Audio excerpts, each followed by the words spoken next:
ओम नमो भगवते वासुदेवाय। ओम नमो भगवते वासुदेवाय। ओम नमो भगवते वासुदेवाय। नारायणं नमस्कृत्य नरं चैव नरोत्तमं देवीं सरस्वतीं व्यासं ततो जयमुदीरये। नष्टप्रायेषु अभद्रेषु नित्यं भागवत सेवया भगवती उत्तमश्लोके भक्तिर्भवति नैष्ठिकी। कृष्णाय वासुदेवाय देवकी नंदनाय च नंदगोपकुमाराय गोविंदाय नमो नमः। नमो पंकजनाभाय नमो पंकजमालिने नमो पंकजनेत्राय नमस्ते पंकजांग्रये। हरे Krishna. Welcome all of y'all for today's SRIMAD BHAGAVATAM overview series. So last 2 weeks we have been discussing chapter 13 of Canto 1 entitled Dhritarashtra Quits Home. This has been quite an interesting chapter. Beautiful instructions that Vidura is giving not to Dhritarashtra but through Dhritarashtra to all of us. So SRIMAD BHAGAVATAM Bhagavad Gita is a book meant for all of us, right? So we are the Dhritarashtra. Sometimes when we hear this story we feel that foolish Dhritarashtra, but we are also like that. That mentality is there within us. So therefore we need SRIMAD BHAGAVATAM, great sadhus like Vidura, Srila Prabhupada, who give these instructions of the realities of life for all of us. So we have been discussing chapter 13 for the last 2 weeks. We have reached in verse number 37. The last section is left. But I'll just do like a quick recap of all the verses till here. A lot of devotees are joining in for this chapter for the first time. So just a quick recap and then we'll continue from text 38. So basically this chapter begins with Vidura returning to Hastinapur from a pilgrimage. We have been discussing this, that Vidura was been insulted badly by Duryodhan, but Vidura is a great devotee of the Lord. A devotee of the Lord sees everything as Krishna's mercy. So Vidura was very happy. He just detached himself from all the political affairs of Hastinapur and he was traveling in pilgrimage to different places. He meets Maitreya Rishi, he learns a lot of instructions from him. Vidura meets Uddhava in Vrindavan, hears a lot of instructions from him. Now Vidura, after getting all this realization, Vidura comes back to Hastinapur. And then we saw in this section, verse number 3 to 7, how all the residents of Hastinapur were so happy to receive Vidura. What was the analogy given? As if life has come back to them. So Vidura was so dear to all of them, especially the Pandavas. He was the ever well-wisher. Like Srila Prabhupada, he would sign every letter as your ever well-wisher. So Vidura was the ever well-wisher of everyone. Not only the Pandavas, he was the ever well-wisher of the Kauravas also. Just that Duryodhan couldn't see Vidura in that light. So then we saw how after Vidura comes back and all the residents of Hastinapur are so happy to receive Vidura, Yudhishthir, he makes arrangement for Vidura's stay. After Vidura is very comfortable, Yudhishthir is inquiring from Vidura. What does he inquire from Vidura? He is asking Vidura, how did you survive in Tirth Yatras and all these places? How did you eat? Which all sadhus you met? Which all places you went? Like that, Yudhishthir is asking. So we were discussing this point that here are two Mahatmas meeting each other, right? So when, depending on the conversation, you understand what is the level of the people. So two great souls meeting each other and their discussion is on, please tell me about the Tirth Yatras that you went, the sadhus that you met. So this is the heart of Yudhishthir also. Even though Vidura at this point is a Vanaprastha, he's a renounced, Yudhishthira is still the king, but in his heart, Yudhishthira is equally renounced.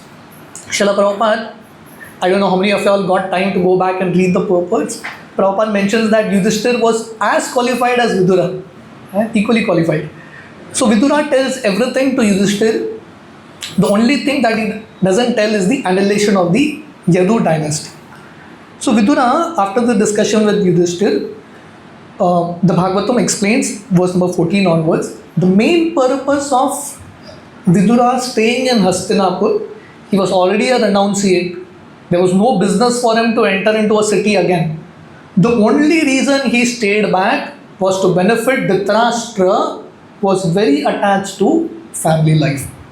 And we saw from verse number 28, from 18 to 28, this is the most beautiful section, Vidura's instructions to the attached Dhritarashtra.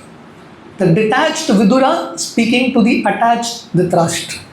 So we are all like Dhritarashtra attached. We all need a detached Vidura in our life. And Vidura uses heavy chastisement for Dhritarashtra.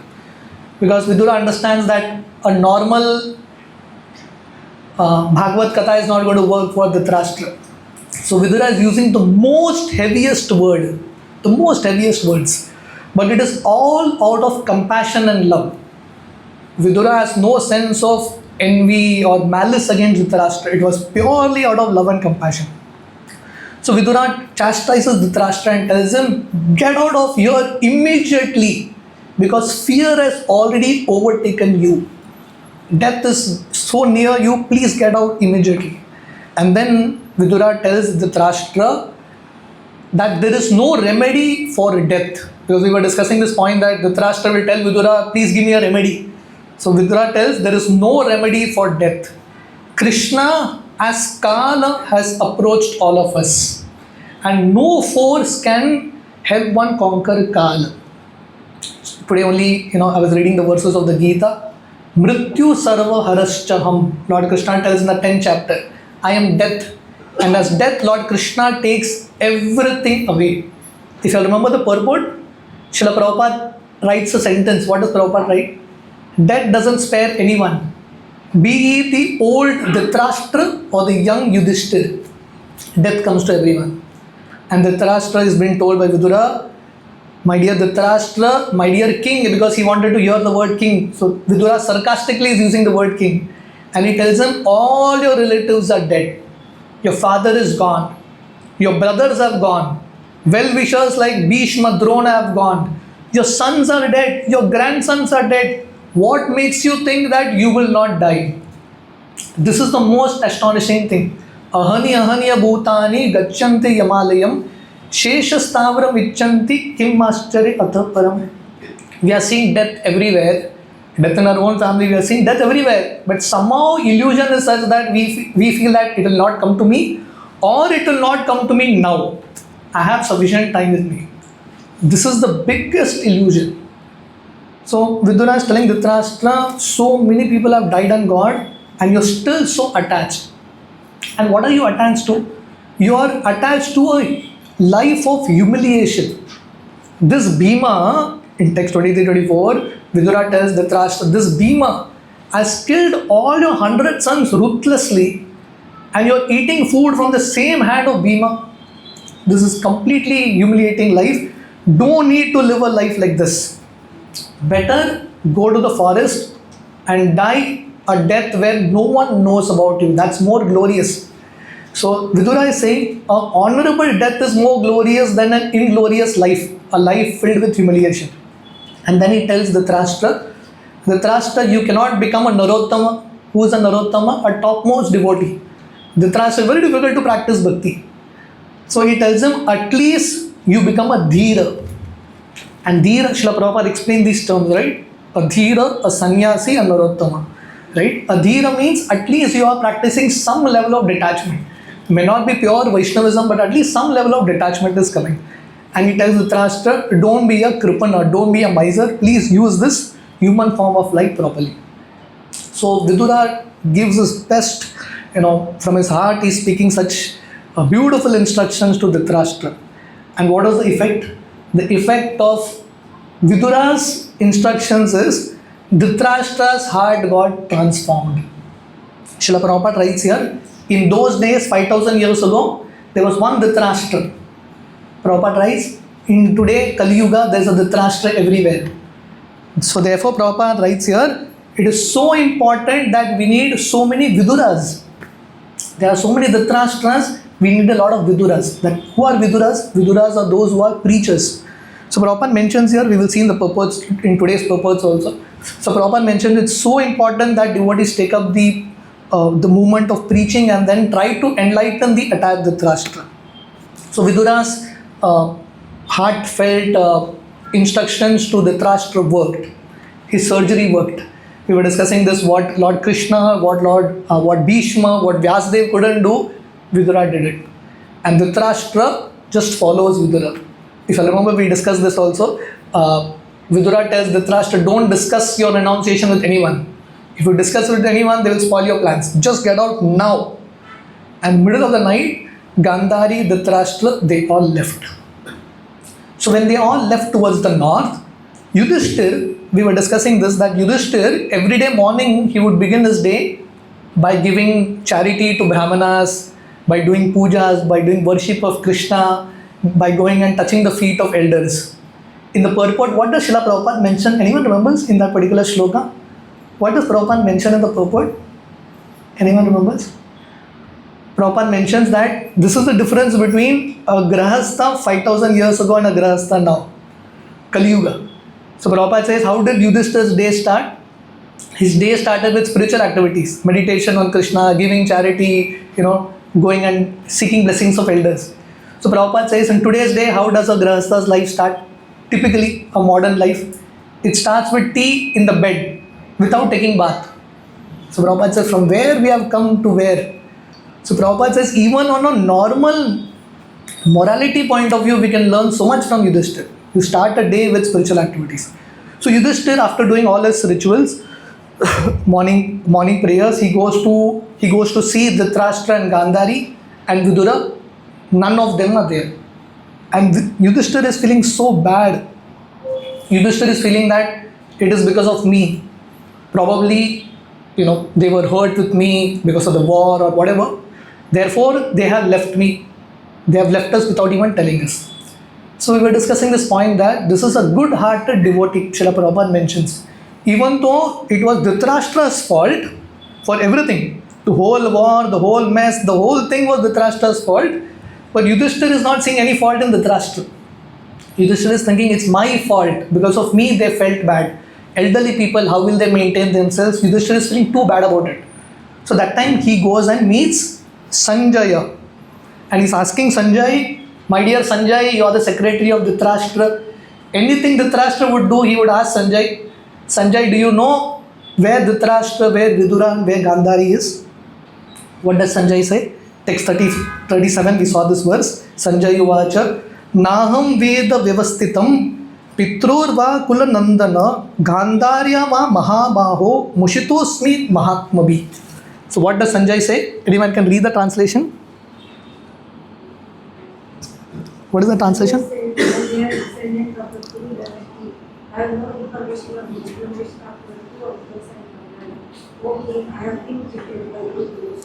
Yes. So Sanjay says, I have no information. Dhritarashtra consulted everything with me, but this thing he didn't consult. This principle of renunciation he didn't consult. So this is a lesson for all of us. We discussed this, that when you get some inspiration for doing something in Krishna consciousness in the path of renunciation, don't consult, just do it. If you consult with too many people, you will all get spoiled. And then he says, great, these people have cheated me. Mushitosmi Mahatmabi. I have been cheated by these great souls. And what does Prabhupada say? Prabhupada mentions in the purport, great souls cheat for a great cause. And we were discussing various examples. Anyone remembers what are the examples that we discussed? Great souls cheat for a great cause. Raghunath Das Goswami. Whom did Raghunath Das Goswami cheat? That is Sanatan Goswami. Raghunath Das Goswami also cheated. He also, he was supposed to go and wake up the pujari in the middle of the night. Raghunath Das Goswami just runs away. Chaitanya Mahaprabhu cheated. He took sannyas without telling anyone. We saw the example of Lord Ram cheating the Ayodhya Vasis, leaving them and going to the forest. So like that, great souls cheat for a great cause. So now Sanjay doesn't know, Yudhishthir doesn't know where they are. Right at that time, this is the section where we are beginning now, verse number 38 on, arrival of Narad Muni. Narad Muni arrives there. So this chapter is like a bonus chapter. You have a loaded chapter. You have Vidura, you have Yudhishthir, you have now Narad Muni coming in. All the great souls coming in one chapter. And Srila Prabhupada, actually, the fourth chapter of this particular canto, where Narad Muni entry is there in Bhagavatam to Vyasdev's ashram, Prabhupada writes there, Narad Muni has mercifully appeared in the pages of the Bhagavatam.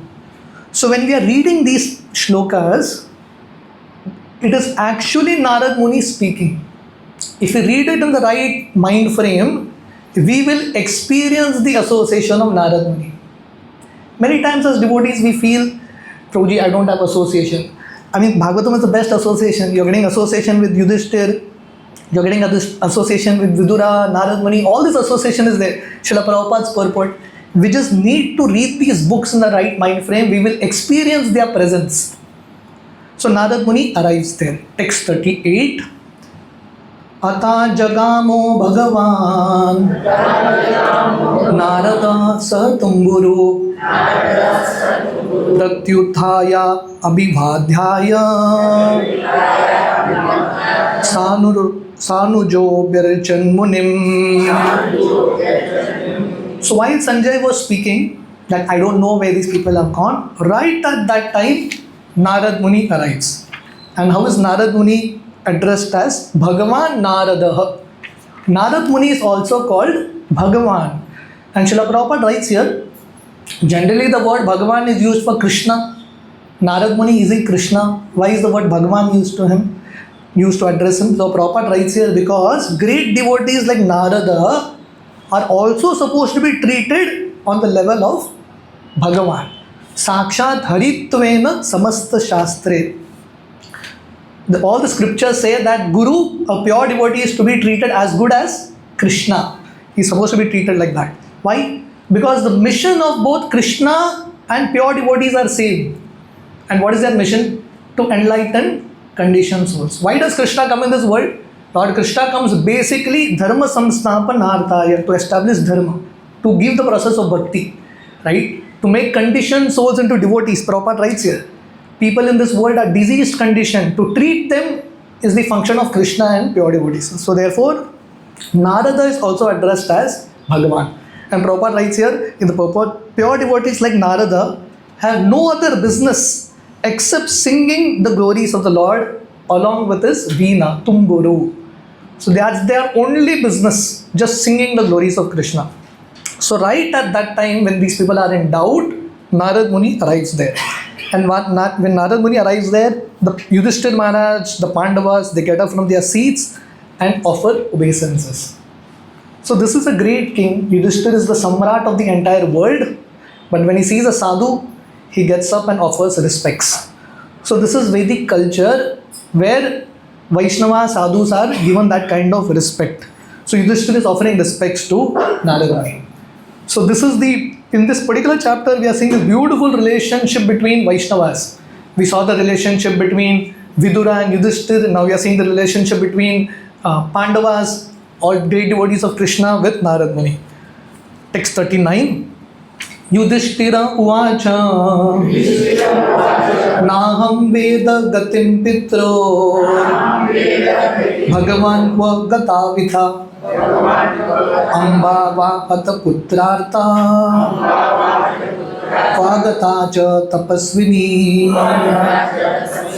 So Yudhishthira is directly asking Narada, O great soul, O great Bhagavan, Supreme Lord, a representative of the Supreme Lord, Naham Veda Gatim Pitror. I do not know where my uncles have gone, neither I know where Gandhari is gone.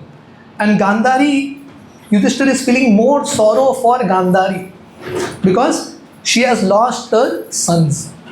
So therefore she is called Tapaswini. Tapaswini means ascetic. So Prabhupada writes here, why is Gandhari called a Tapaswini? Because even though she went through so many sufferings, still she remained strong. Therefore, she is called a tapaswini. Whether it is Mahabharata, whether it is Ramayana, it teaches us that issues are going to come, problems are going to come. We have to remain strong. So Prabhupada says, therefore, Gandhari is one such character, even though she went through so many issues, and most of her issues were not issues that came from her. It came from her husband, it came from her children. I mean, she was quite good, right? But still she had to suffer. So therefore, Yudhishthira is feeling a lot of pain. This is called empathy, a feeling for the suffering of others. So he's asking Narada, where are they? Text 40. Karandhara iva pare Bhagavan Paradarshaka Atha bhase Bhagavan Narado Muni Sattama Karnadhara iva pare. My dear Narada, you are like the captain of our ship. In an ocean, when the ship is shipwrecked, there's no direction, you need a captain who can take it ahead. So Yudhishthira is saying that I am feeling very lost now. My dear Narada, you are the captain of our ship. So please direct us. Bhagavan Paradarshaka. Paradarshaka means please give us direction how to reach the other side. So what's the role of a guru? The role of the guru is to take a disciple from this side, the material world, to the spiritual world. He knows how to navigate the tough waters, the confusing waters of the material existence. So therefore he says, my dear Narada, you are the best of philosophers, please direct us. And Prabhupada writes in the purport, I'll not get into the purport, but Prabhupada writes here, Narada is called Narado Muni Sattama. Muni is a great philosopher. Narada is considered to be the greatest of philosophers. Why? Because he is a devotee of Krishna. We were discussing just before this, I had a program somewhere. We were discussing the 15th chapter of Bhagavad Gita. Vedescha sarver ahameva vedyo vedanta krit veda videva chaham. One who knows Krishna, he has understood all philosophies. So Narad Muni is the topmost devotee, and therefore he is considered to be the topmost philosopher. That means only someone who is a pure devotee can actually give us a right direction. This is the qualification for someone to be a devotee and a guide. So when Yudhishthira is in this way, surrendering to Narada and submissively asking questions. So the idea is simple. What you don't know, you ask. So what Yudhishthira doesn't know, he is asking someone who knows. Therefore Lord Krishna tells in the Bhagavad Gita, Tatvidhi pranipatena pariprashnena sevaya ubdekshanti te jnanam jnaninas tattva darshana. If you don't know God, ask those who know about God. These great souls, they know about God, please ask them. So in this way, Yudhishthira is asking Narada. And Narada now, philosophically, he is dispelling the illusion of Yudhishthira. So, Gita Bhagavad philosophy is not only for Dhritarashtra, it is also for Yudhishthira. Because even if you are a devotee, material world will put you in a situation of confusion.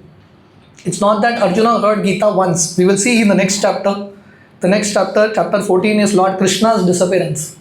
After Lord Krishna's disappearance, Arjuna becomes confused again. He feels lost again.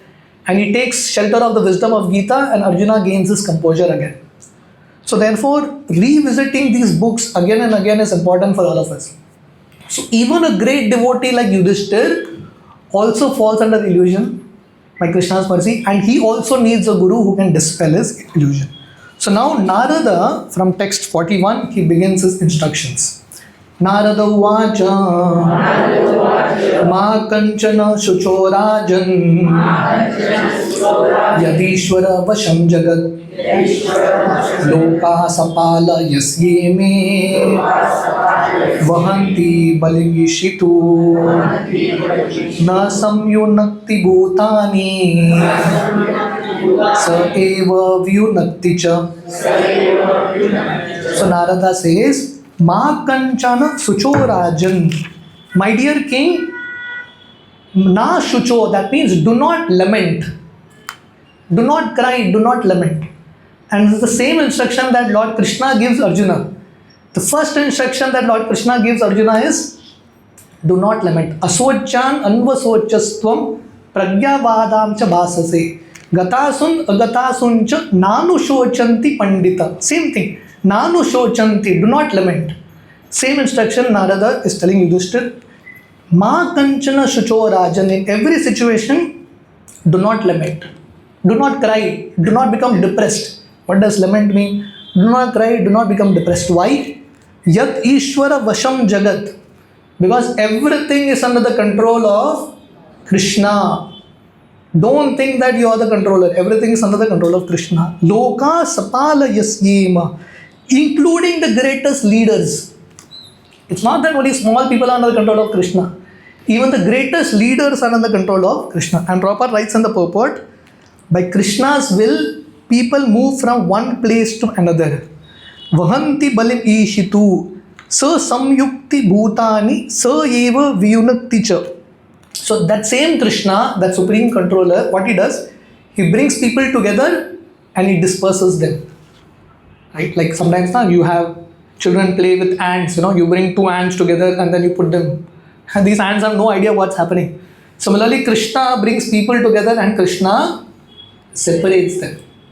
Right? So people come together in life and at some point you have to get separated. So there's no point lamenting. So Prabhupada writes here, beginning from Brahma to the smallest ant, everyone is under the control of Krishna. Ishvara Parama Krishna. Krishna is that supreme controller. And foolish people think that they can break the laws of God, they are completely independent, but everyone is controlled. And Prabhupada is giving here the example, Brahma, Shiva, Indra, Yudhishthir, modern times Napoleon, Akbar, Alexander, Gandhi, Subhash, all these people, everyone is controlled by Krishna. At some point they come and some point they are taken away. So in this way Prabhupada writes here, this naked truth was presented to Narada, by Narada to Yudhishthir. Because Yudhishthir is feeling very bad. Why is he feeling bad? My aunt has gone away. He was feeling that I am the protector. So Narada Muni is saying, you can't avoid this. You can't avoid this. Change will definitely happen. And Prabhupada writes here, ordinarily one cannot even change the course of one's happiness and distress. Can you change it? You cannot change it. So what we have to do? Everyone has to accept them as a subtle arrangement of Kala. After trying your best, when something is not in your favor, no point lamenting it. Understand that this is the arrangement of Krishna. So Prabhupada is saying, the best thing therefore is that one should endeavor to attain salvation. So that's the idea. Don't try to control situations in this world. To some extent you can, but more than that you cannot. Rather, it is better to take shelter of Krishna. Text 42. He gives an example. Yata gavo nasi prota tantyam bodascha damabhi vatantyam namabhir baddha vahantim balim ishitu. Ishitu refers to that Supreme Lord. Ishavasyam Jagat Sarvam. That Ishvara is Krishna. Just like a cow is bound through a nose with a long rope. Yeah? Sometimes, especially bulls, you put that rope in their nose. So similarly, people in this world are conditioned by different rules and regulations. That means no one has freedom. Absolute freedom is not there in this world. That's there in the spiritual world. Just like a cow, you may tie a long rope, but the rope is there. The cow is not absolutely free. So similarly, everyone in this world thinks he is free, but actually no one is free. We are all under the laws of God. And Prabhupada writes here, one may evade the man-made laws. You may dodge the man-made laws, but you can never evade the laws of God. It will definitely come. And Prabhupada mentions here that instead of becoming free from this illusions, this material existence, tat tantyam namabhir baddha. Namabhi is nomenclatures. So in this world, how are we bound? We are bound by our own labels that we have put for ourselves. Right? I am Hindu, I am Christian. As soon as you have a label, you start working according to that label. I am a Kshatriya, I am a Brahmana, I am this, I am that. We have so many nomenclatures. But who are we? Right? Who are we? Before we were born, whether we were a Brahmana, whether we were Kshatriya, who knows? Right? So therefore, these are all nomenclatures that we are holding on to. The real nomenclature, the true nomenclature for the Atma is we are all servants of Krishna. Jivera Swarup Hoi Krishnera Nityadas. And Prabhupada mentions here that in this world, people are trying to make laws in this world. A secular government is trying to make laws. But Prabhupada is saying here, perfect laws will come when you follow the perfect laws of God. A man cannot make perfect laws. All the laws will be flawed. So if you want perfect laws, one has to find the laws of God. So therefore, in previous times, you have the 4th chapter of Bhagavad Gita, Lord Krishna telling Arjuna, this knowledge, evam parampara pratam imam raja rishiyo vidu. So Lord Krishna is telling Arjuna, this science was given to the Raja Rishis, the kings. Because when the kings understand the knowledge of Gita Bhagavatam, then they will make laws also based on these books, which are the eternal truth. So therefore, the ultimate instruction that Lord Krishna gives in the Bhagavad Gita, that Srila Prabhupada mentions here, is that we should all surrender to Krishna, because ultimately we are all under the control of Lord Krishna. So that's the first example Narad Muni gives. Just like a cow is bound by a rope, we are all bound by the laws of God. We can't break the laws of God. The second example Narad Muni gives, text 43, Yata Krido Paskarana Samyoga Vigamaviha Ichaya Kriditu Syatam Tate Veshchaya Nrinam. Just like a player sets up things and disperses it, right? Like a child, the child may make some house and mood is not there, the child will just dispose it. No logic works for the child. Put so much effort and then just dispose it. Similarly, the Lord is like that. Why? The Lord is completely independent. He is that Supreme Lord. According to His will, He brings people together and disperses the whole thing. He brings the game together and the whole game is dispersed. So in this way, this is what the Lord does. So Prabhupada writes in the purport here that, whether one is a rich man, a poor man, a powerful man, ultimately everyone is bound by the will of God. Everyone is controlled by that ichcha, that will of God. That's saying in English now, without the sanction of the Lord, not even a blade of grass can move. That's the point here. It's not that we don't do our work. We do our work, we put our effort, but then we understand that beyond our effort is Krishna's will. Only if Krishna's will is there, it will become successful. Bhaktisiddhanta Saraswati Thakur, he would have this vocabulary constantly. Anytime he would say, if Krishna's will is there, we will be able to do it. So we put our effort, but we understand that if results don't come, understand that that's Krishna's will. There's no point lamenting about it. It's Krishna's will. It will come at its own time, in its own sweet time. And then Prabhupada says there are hundreds of examples of reactions. So because Krishna is that supreme controller, Hare Krishna, because Lord Krishna is that supreme controller, when we surrender to Krishna, what can Krishna do? Krishna can take care of your karma also. Therefore, Sarvadharman Parityajya Mamekam Sharanam Vraja Aham Tvam Sarva Papebhyo Mokshishyami Ma Suchaha.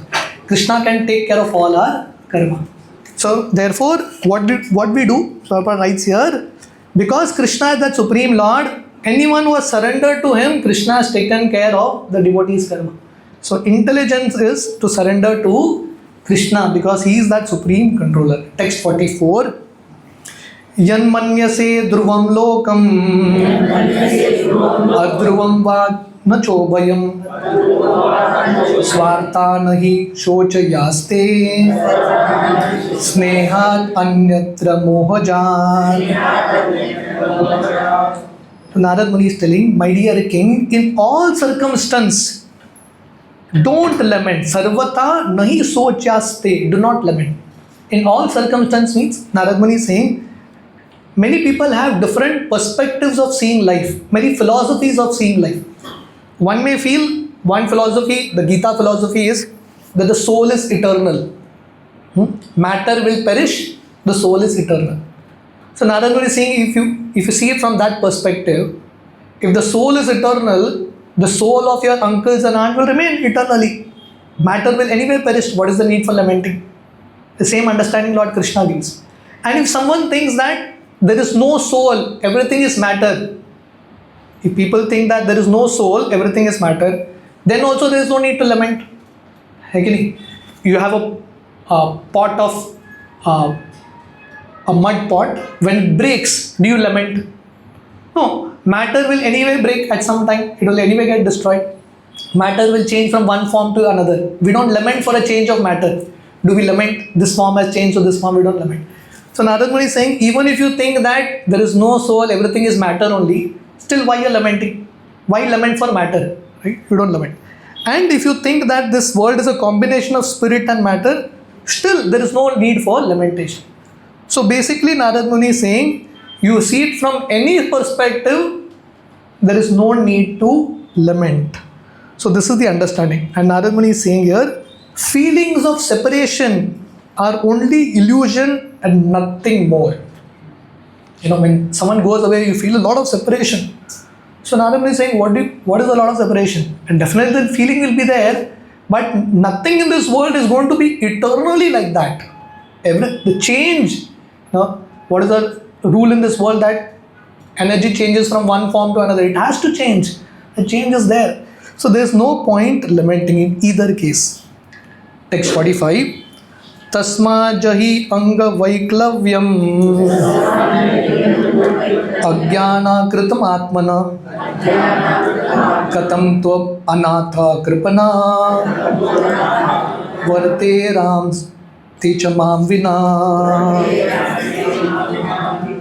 So Narada Muni is saying, first, give up your anxiety due to ignorance of self. So this is a very beautiful point. These pure devotees know exactly to pinpoint where the problem starts from, the root cause of problem. Tasmat, therefore, jahi anga vaiklavyam ajnanam kritam atmana. So tasmat means therefore. What is Narada Muni's conclusion? Therefore, vaiklavyam is mental anxiety. So Yudhishthira is very, very anxious. What will happen to my to my uncles, my aunt? Is very, very anxious. So Narada Muni is telling him, give up all anxiety. All this anxiety is because ajnana kritam atmana.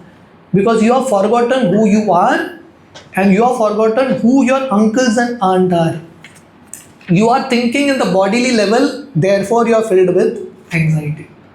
The same understanding Lord Krishna gives in the Bhagavad Gita, right? When Arjuna is lamenting, what will happen, my Bhishma will die, Drona will die. Lord Krishna, what is the first understanding that he gives him? He tells him that you are spirit soul, you are not this body.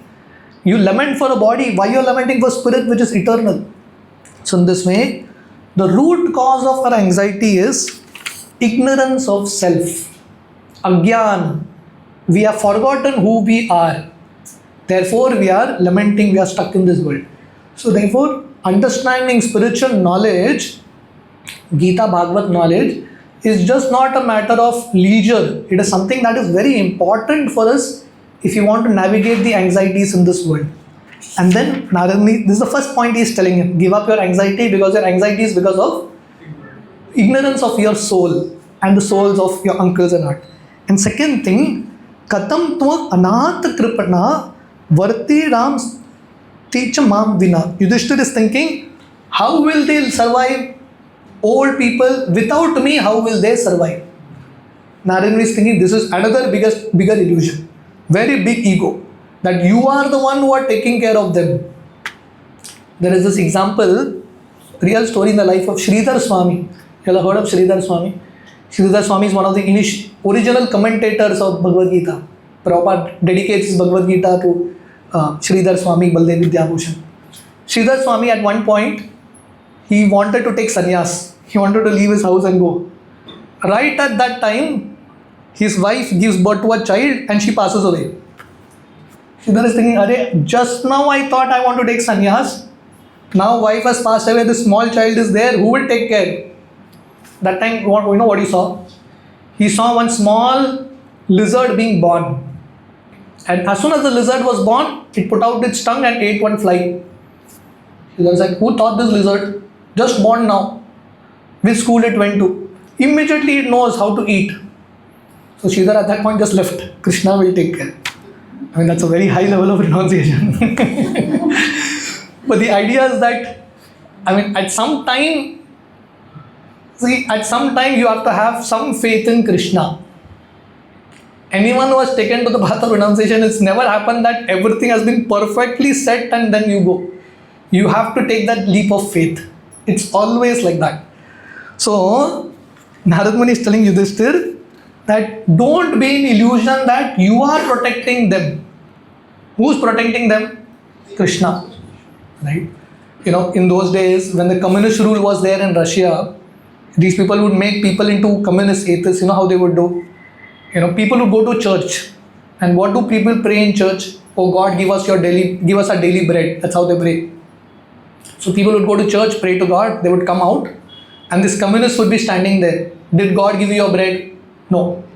And then they would open a truck, and the truck had breads. And they would say, we are giving you your bread. We are God. And people will become like atheists. What is God giving? These people are giving. But the idea is, where did you make that bread from? That wheat was produced in your factory. The idea is that ultimately it is Krishna only who is providing everyone. So sometimes we feel that, as parents, we are like overprotective. Without me, what will happen? Without you, everything will happen. Everything will happen. Right? And once we pass away, life is just going to go on, continue. What difference is it going to make to anyone? For a few days, someone will feel some loss and then will continue. So the idea is that we have to give up anxiety due to ignorance, and more than that, we have to understand that it is the Supreme Lord who is protecting. We are only instruments. We are not the ones who are protecting anyone. Text 46. Kala karma guno dino deho yam panchabhotika katam anyansta gupaye sarpagrashto yata param. So someone may say, Arey, but I'm still protecting. So Narad Muni is telling them, this material body, deho yam panchabhotikam. This material body is made of 5 elements: earth, water, fire, air, ether. This material body, which is made of 5 elements, is already under control. Our body is already under control. Control of whom? Kala, karma, guno, dino. Our body is under the control, adina is under the control of Kala, karma and guna. Right? So we are all controlled by time. Isn't it? When time comes, you have to leave. We are all controlled by a karma, right? We can't do anything beyond what our karma allows. And we are all controlled by the 3 modes, sattva, rajat, tama. You have seen that picture in the Bhagavad Gita, 3 modes controlling living entities. So we are all controlled by kala, karma, guna, and we feel we will help others. When we ourselves are in a mess, what we can help others? So the idea is, who can help someone? Someone who is liberated, someone who is freed from problems can help someone. We ourselves, like simple, one person is drowning and he is about to save another guy who is drowning. How can you save? How can you save? We are all drowning in this world. How can we help others? So the idea of help is what? We have to understand that we are helpless. The only help we can do to others is connect them to Krishna, because ultimately Krishna is the one who can help people. You are getting the point here? So that's what Prabhupada explains here. The highest perfection is to understand that only Krishna can help. So Prabhupada says, no one can be saved from the bite of a cobra. So here, sarpagrashto, kala, time is compared to a cobra, a snake. When a snake bites, there is no remedy for it, a poisonous snake. But there is one remedy, which is explained in the prayers of our great acharyas. What is the remedy? When a snake bite is there, when you offer some mantras to Garuda, right, all that poison goes away. Because when snakes see Garuda, the snakes flee away. And Garuda is whom? A devotee of Krishna. So the idea is, that means if we want to be free from the snake of death, we have to take shelter of Krishna. And Prabhupada writes here, the highest perfectional project of philanthropic activities is to engage everyone in the preaching of Bhakti Yoga all over the world, because that alone can save people from the control of Maya, as described as Kala Karma Gunodit. So the only thing, if you want to help people, what help you can do? The only help we can do is connect people to Krishna, just like Narad Muni is doing. Narad Muni at this point is not coming and telling Yudhishthira, I will help you. He is telling Yudhishthira that take shelter of Krishna. Text 47. Ahastani sahastanam apadani chatuspadam falguni tatra mahatam jivo jivasya jivanam. This is a very interesting verse. It says here, Ahastani sahastanam. Those who have no hands are the food for those who have hands. Those who have no legs are food for the four-legged. That means the idea is everyone survives on someone else. Jivo jivasya jivanam. Right? Many people have this question. Right? You all are vegetarians, but you all are also doing some kind of violence. Yeah, the principle is jivo jivasya jivanam. You have to subsist on someone else, some other living being, but at least you reduce the violence to the minimum. That's the idea. So the point is, this material world is such a cruel place that whoever you are, there will be someone who is more stronger and who will control you. Yeah, he will completely overtake you. That's the nature of this world, right? The powerful take over the weak. So therefore, through this verse, Narad Muni is telling Yudhishthira, don't worry. You are worried about how they will eat. They will find their food. They'll find their food, they'll find some fruits, they'll find something. Something will happen and they'll take care of themselves. So don't worry too much. Just like I gave you that example of lizard. All the animals, they are like taking care of themselves well. No one is taking care of them as such. So in that same way, Narad Muni is telling Yudhishthira, don't worry. Krishna will take care of them. Krishna has been, it's not that Krishna will take care of them. Krishna has been taking care of them. It's not you, it's Krishna who's been taking care of them, and Krishna will continue to take care. So now what you are supposed to do? So Narad Muni is telling Yudhishthira, you don't worry about them. You worry about yourself at this point.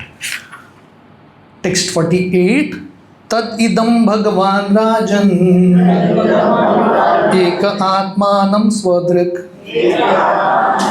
antaro antaro bhati Pashyatam maya yorudha.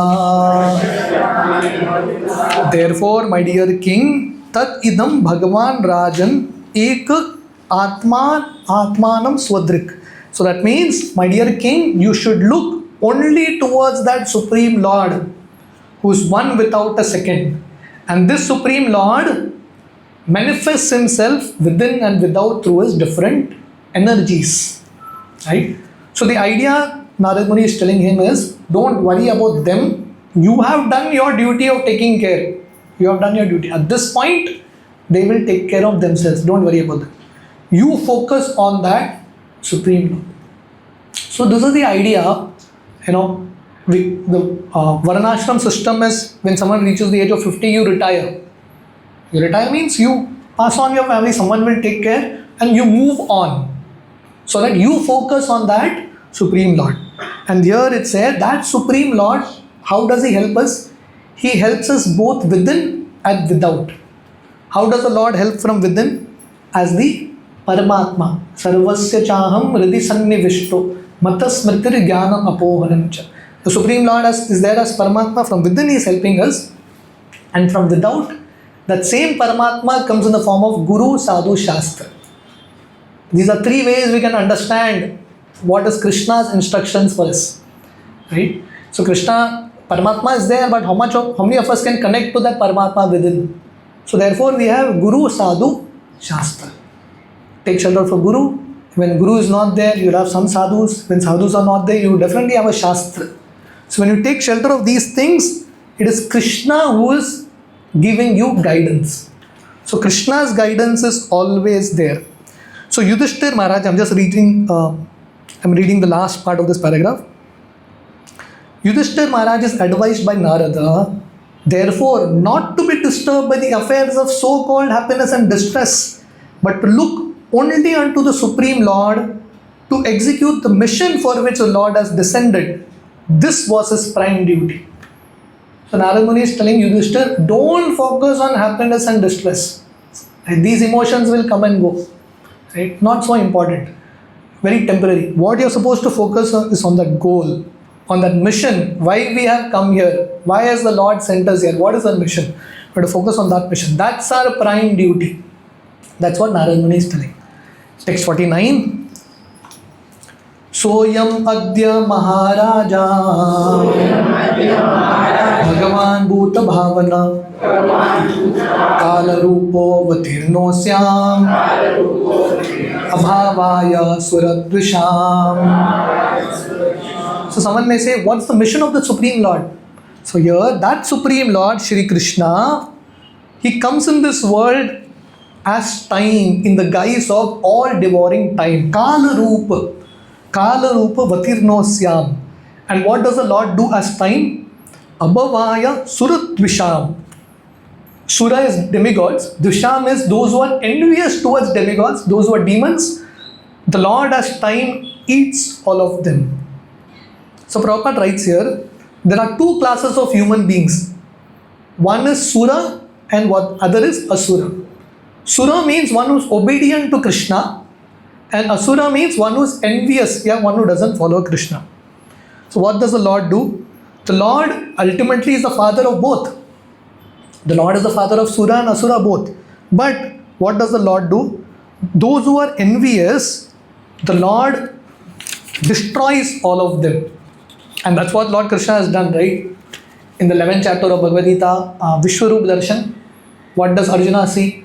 Arjuna sees that leaving the Pandavas, all other Kauravas enter into the mouth of Vishwarupa. That means, and when Arjuna is asking this Vishwarupa, when he's seeing Krishna in this form, he's asking Krishna, who are you? And Lord Krishna says, I am time, Kala Rupa. So Kala, time ultimately eats everyone except devotees. So someone may say, devotees don't die. Yes, devotees die, but in death also they get liberation, they get eternal association of Krishna. I think I mentioned that conversation which Srila Prabhupada had with some people, right? Prabhupada was talking to some materialistic people and Prabhupada was telling them that if you don't surrender to Krishna, Krishna will come to you as death. And that time you have to surrender everything. Surrender means what? We have two choices. One is while we are living, whatever we have, manasa deho, geho, jo kichumor, arpilo tuva pade nanda kishore. What devotees do? While devotees are living, they offer their body, mind, words, house, everything to Krishna. If you don't do that, Krishna will take it away from you anyway at time of death. Mrityu sarva haraschaham. Prabhupada writes here, as death, Krishna takes everything away. So, death, for devotees, it's not a problem because they see Krishna welcoming into the spiritual world. But for those who are demons, this time form is very, very dangerous. Text 50. So Narada Muni is telling Yudhishthira, Nishpaditam devakrityam avashesham pratikshate tavad yuyam avekshadvam bhaved yavad ishyeshwara. So why did the Lord come? Why did Lord Krishna come? We saw in the previous verse, right? Paritranaya sadhuna vinashaya cha dushkatam dharma samsthapanarthaya sambhavami yuge yuge. So Lord Krishna came in this world, and Prabhupada writes here, what did Lord Krishna do? Lord Krishna killed a lot of demons, right from Krishna Leela. If you see the childhood of Krishna, which is the first demon Lord Krishna killed? Putana. What is the second demon that Lord Krishna killed? Trinavat, Shakatasura, many demons. So in Vrindavan only Lord Krishna killed many demons. Then Krishna came to Mathura, killed Kamsa. After that, Jarasandha through the Pandavas, right? Shishupal was killed. And then Lord Krishna arranged the Kurukshetra war. And what happened in Kurukshetra war? All demons, polarity happened. All demons went on one side. And through the Pandavas, Krishna finished all of them. So here he says, the Lord Nishpaditam Deva Krityam Avesham Pratikshate. Lord Krishna has destroyed all forces.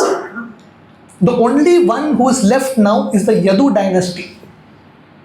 So, Narad Muni is telling Yudhishthir, Lord Krishna has already performed his duties to help the demigods. He is only waiting for some.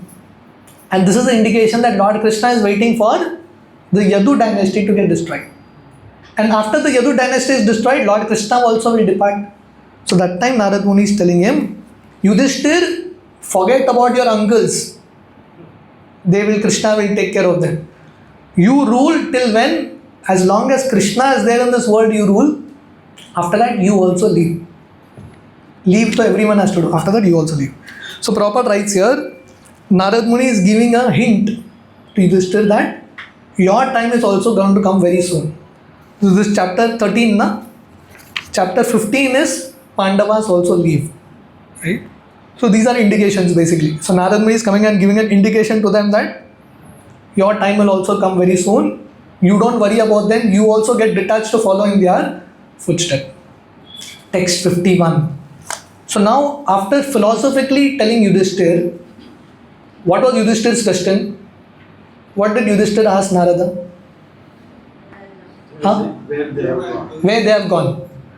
So Narad Muni doesn't answer that directly. He gives a lot of philosophical understanding. And now from text 51, he actually tells them where they are. So philosophy is more important. So he gives a lot of philosophical understanding. And then he tells them about the future, the place where Dhritarashtra is and their future acts. Text 51. Dhritarashtra saha bhratra Gandharya svacha bharyaya Dakshinena himavata Rishinam ashramagata. O king, your uncle Dhritarashtra, Vidura, his brother, Gandhari, they have all gone to the southern side of the Himalayas. And Himalayas are the shelter of great sages. Rishinam ashrama gataha. It's a shelter for great sages. So Prabhupada writes, Narad Muni first pacified the mourning Yudhishthira through philosophy. And then, because he could foresee everything, Narada, he's telling exactly where they are and what they are going to do. So he tells them they are exactly gone to the Himalayas. Which place in the Himalayas also Narada knows. Text 52. Sotrabhi saptabirya vai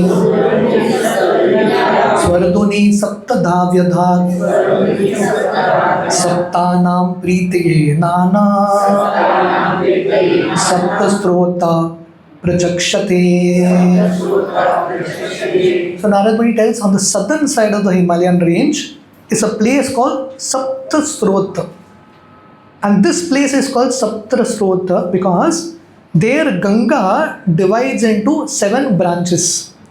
And there, for whom does Ganga divide into 7 branches? For the 7 Sapta Rishis. So that's where Dhritarashtra is there at present. That's where he is doing his meditation. So, in the next verse he says, text 53, Snatva anuswanam tasmin Utva chagnim yata vidhi Abhaksha upashantatma Sa aste vigataisana. So he says at that place, Saptasrotra, Dhritarashtra is now engaged in Ashtanga Yoga. We discussed that. Very difficult for him to chant Hare Krishna 16 round because he didn't come to ISKCON earlier days. So Narad Muni is telling him easier for him was Ashtanga Yoga. So he's doing some Ashtanga Yoga there. 3 times daily he's taking bath. Taking bath here in Goa, taking bath in Himalaya is different. It's too cold there. Taking bath 3 times, he's doing Agnihotra sacrifice and he's drinking only water. That's what Dhritarashtra is doing. Right? And through this, why he's doing all this? Because this will help him control the mind and senses. So Prabhupada writes here, this yoga system is a mechanical way. Bhakti is a more natural way. Ashtanga Yoga is a more mechanical way that gradually, right, Asana, pranayam, pratyahar, dharana, dhyan, samadhi. Dhire dhire you grow. But what's the idea of yoga?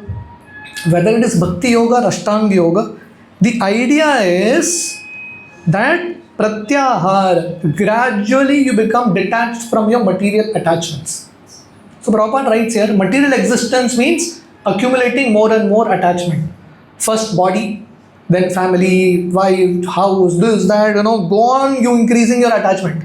Nothing is us, but we are adding more and more attachments.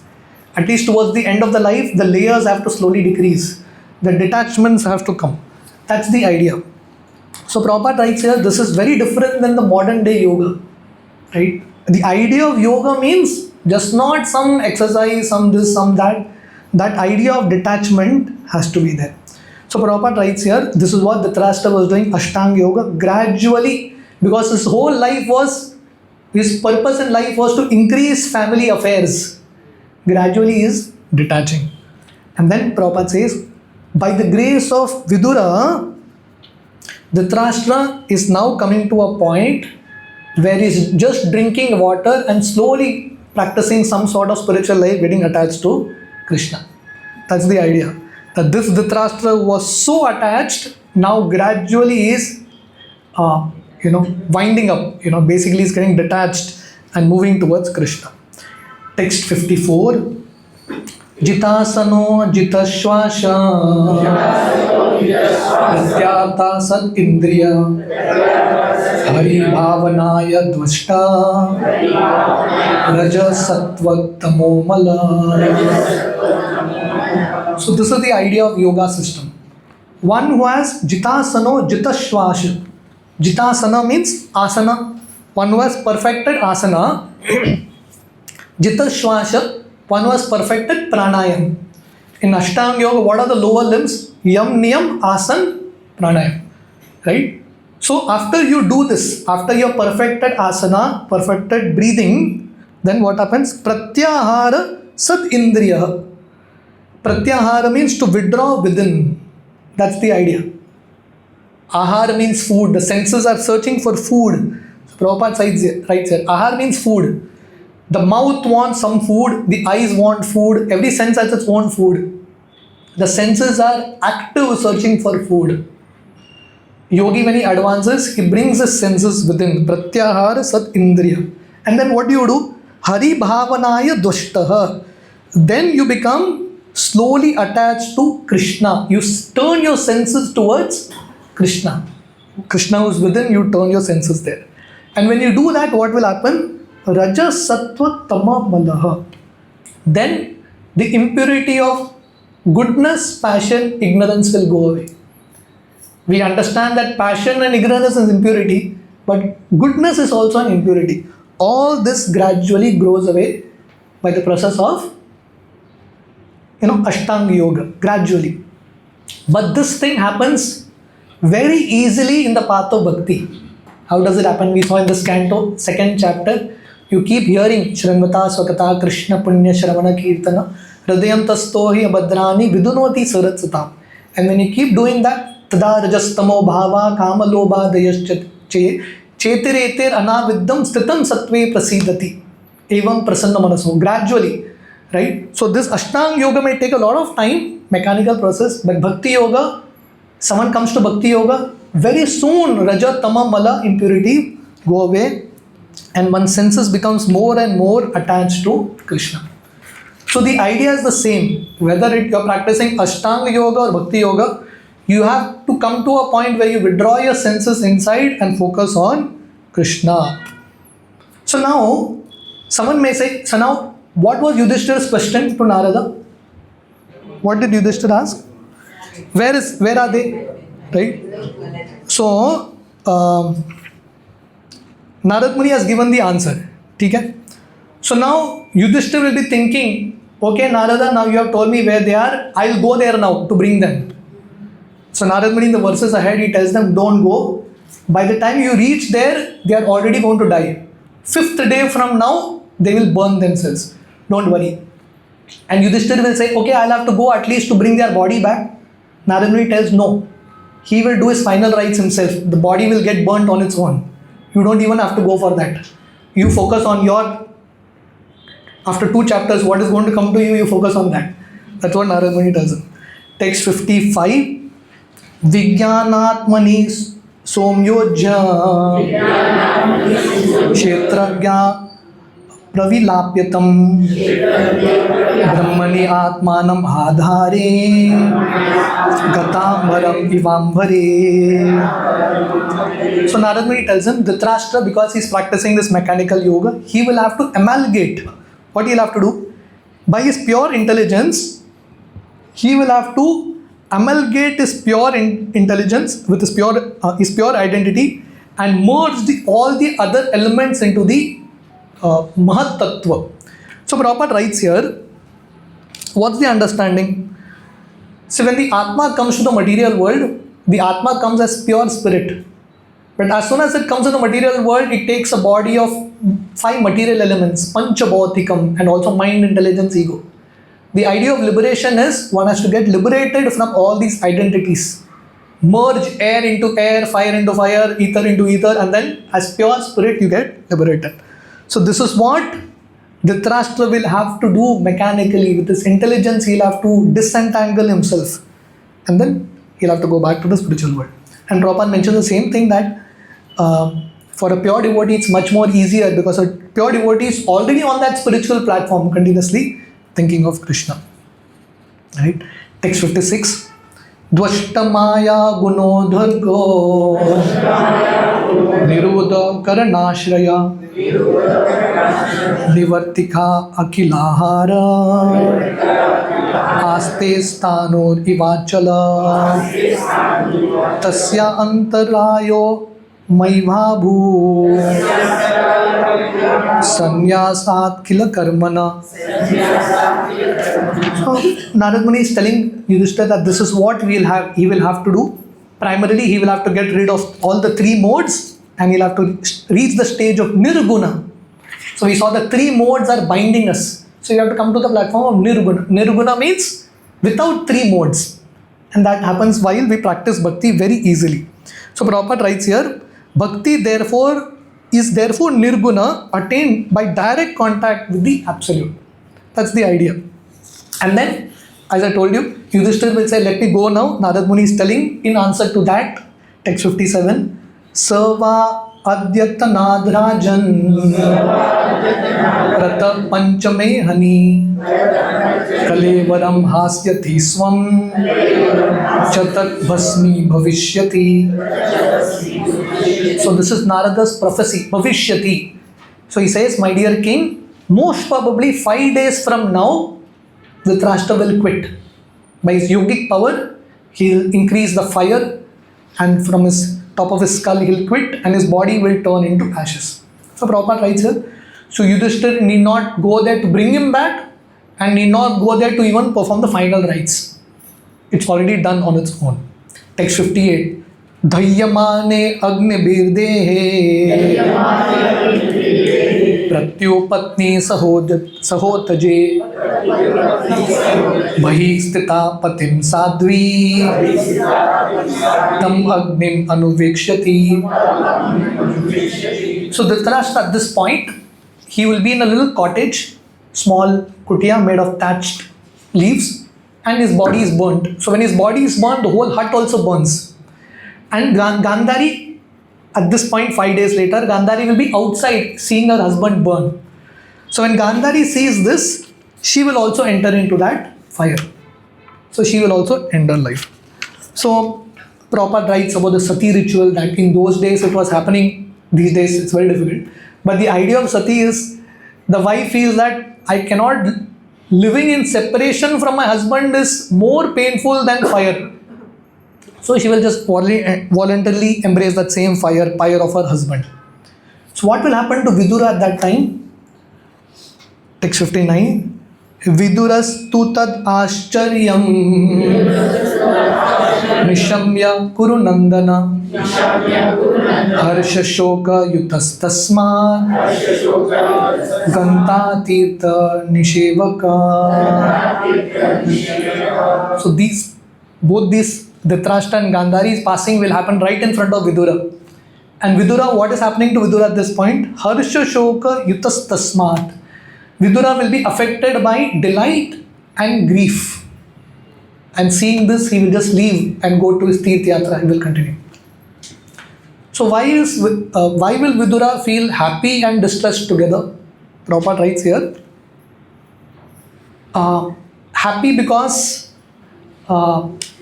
this attached Dhritarashtra, who didn't have any destination, he at least got some kind of great destination. So Vidura is feeling that at least, this fellow had a marvelous departure. Life has not been great for him, but at least his departure has been great. And seeing the kind of sin this guy has done, he doesn't deserve this kind of departure. So Vidura is astonished. But Prabhupada writes here, Dhritarashtra didn't deserve that kind of departure. The only reason he got it is because of Vidura. Right? But Vidura is feeling very astonished. But he feels sad. Why does he feel sad? Why does he feel sad? The reason he feels sad is he could have become a pure devotee. Not liberated, but he could have become a pure devotee, which he couldn't. Because he did too many offenses to the Pandavas, that was very difficult for him. He would have become a pure devotee. That was the only thing that was missing. So he feels sad. And also feels sad because they were like, whatever said and done, they were like very close together. So he's also feeling separation from Dhritarashtra and Gandhari.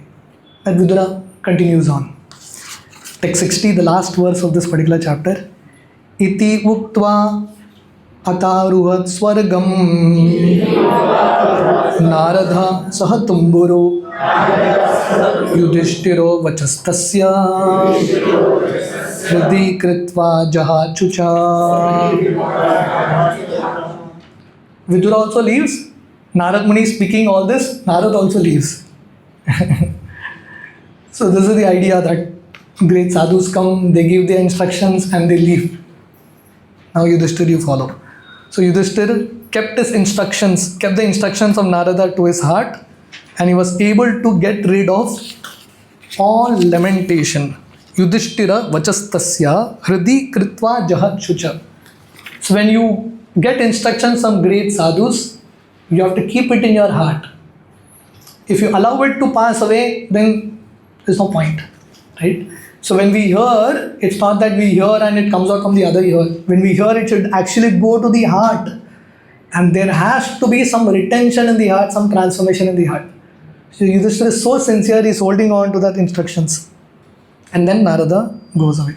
So Prabhupada writes here, Narada is an eternal spaceman, he can just travel anywhere.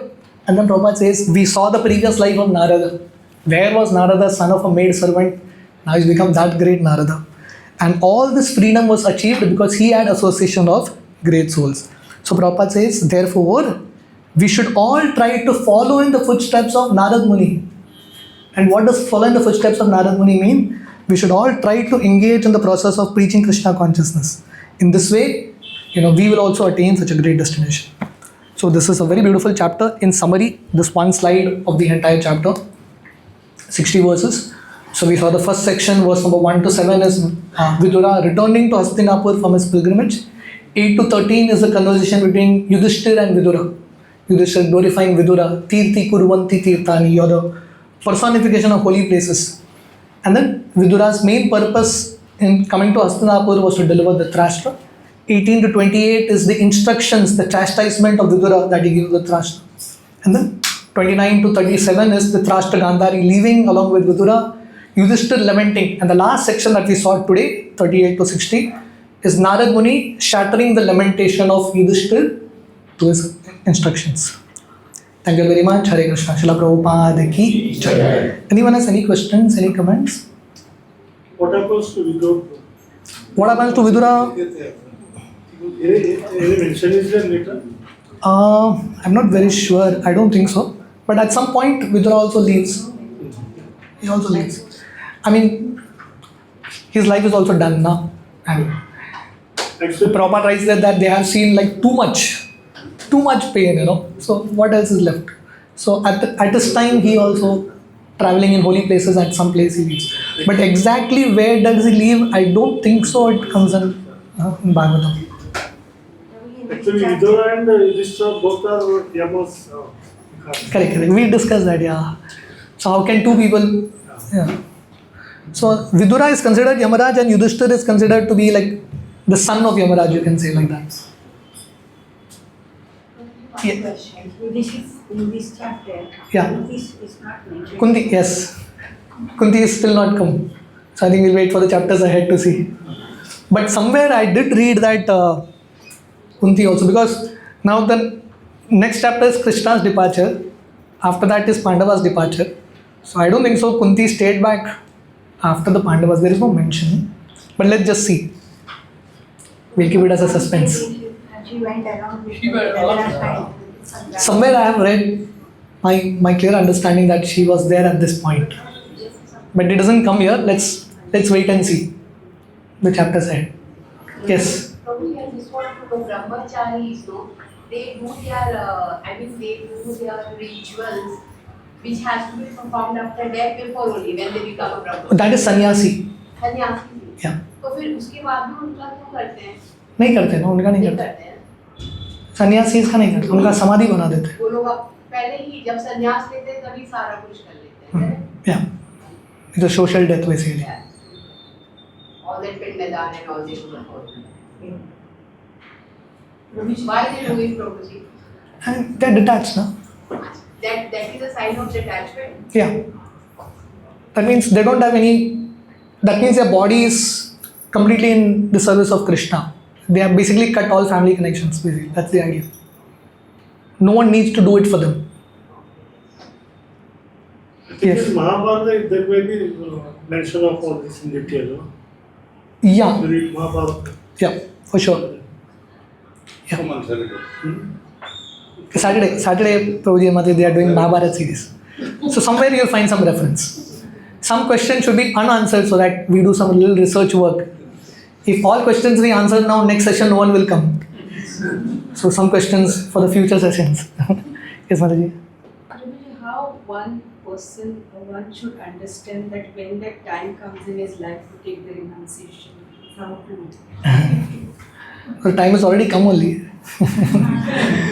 I mean, you don't have to. Prabhupada did mention there that it's not that, you and I say tomorrow, chalo, we are also going to Saptatrot, that place. Not needed. What did Prabhupada say? Prabhupada says there that for Dhritarashtra that was needed. For us, if you can sit at home and practice devotional service, increase our bhakti, that is also idea of Vairagya only. That's also the idea of Vairagya. Malab, not attached to family, more and more attached to Krishna and Krishna service. That's also Vairagya. So easy to do it, Huh? how to? It's difficult to do it. Not difficult. So many devotees. If my child is like suffering in front of me, I would not be able to. Even if I practice so much of bhakti, still I would try, whether I would do something. Yeah. Oh, that Sridhar Swami example is not for you and me. So that example is for Sridhar Swami. Yeah, you take care of your family, but the idea is you do your bhakti to Krishna, you inspire bhakti in them also. See, chanting 16 rounds, reading Gita, serving devotees, offering prasadam, these few things anyone can do at home. It's not that you have to remove too much time away. And then gradually as age passes, that same activities of bhakti, shravana, kirtana like that, you increase it more as time goes. That's the idea. As children grow bigger, you practice a little more time for Krishna. Okay? Yes, one last question, Tihari. Last question, yes. It's already late. Let us achieve the control of all senses. But as per Vidu, he was very sad, he cannot convert against purity. So whether the controlling of the senses is not a perfection, purity. So Roji's question is like this, that see, control of senses, for a pure devotee it's easier because he engages his senses in Krishna service. But controlling of senses, even those who are not practicing pure bhakti, they also do. Like those who are on the Gyan Marg, like that, they also practice. But that's not the perfection. You are controlling the senses for what? So that your senses can be engaged in Krishna service.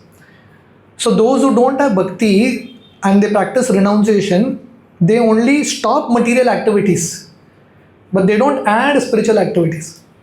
So therefore their renunciation is not also considered perfection. Perfection of renunciation is where you engage your senses in Krishna service. So therefore we saw that verse when Narada's word is there, Narada Muni Sattama. Narada is considered to be the greatest devotee, the greatest philosopher, because he was just not renounced in the material sense, he was also attached to Krishna. That's the idea. So we can say the control of sense can make you liberated, but not in a. Exactly. It can give you mukti but not bhakti. Yeah. So that's the point that Prabhupada is mentioning here. Dhritarashtra got mukti. Dhritarashtra got liberated, but he didn't get bhakti. So bhakti, why is Vidura lamenting that he got liberated but he didn't get bhakti? So this scriptures explained many times that, especially the Bhagavatam, that beyond mukti is bhakti. So mukti Krishna will give easily, but to get pure bhakti to Krishna is something very rare. That verse in Bhagavatam which says Muktanam api siddhanam narayana parayana sudurlabha prashantatma kotishkapi mahamune. Out of millions of muktas, liberated people, siddhas, out of millions of them, one will become a Narayana Parayana, a pure devotee. So that you will have millions of liberated people like Dhritarashtra, but to have pure devotee is very rare. That's the idea. Okay. Thank you very much. Hare Krishna. Srila Prabhupada.